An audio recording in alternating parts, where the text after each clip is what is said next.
আজকে আমি বিপত্তারিণী পুজো করছি, আর সেই জন্যই আমি 13টি পান এবং 13টি সুপুরি সাজিয়ে নিয়েছি। আর এই পুজো করতে গেলে 13 রকমের ফুল এবং 13 রকমের ফল প্রয়োজনীয়। সব কিছুই আমার শাশুড়ি মা রেডি করে দিয়েছে, কুচো ফুলগুলো এনে দিয়েছে। এখন আমি ধূপ দ্বীপ ধরিয়ে ঘরটা বসিয়ে দিলাম।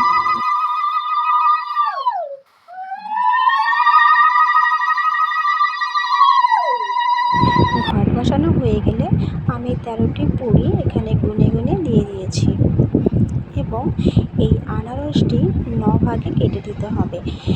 সব কিছু রেডি সম্পূর্ণ। এখন আমি ঠাকুরকে প্রণাম করে পাঁচালি পড়তে বসে গিয়েছি। আর আমি প্রথমের দিকে তোমাদের বলতেও ভুলে গিয়েছিলাম, এই পুজোতে কিন্তু 13 গাছার সুতোও লাগে এবং সিঁদুর আর তেল পুজো শেষে সবাইকে দিতে হয়।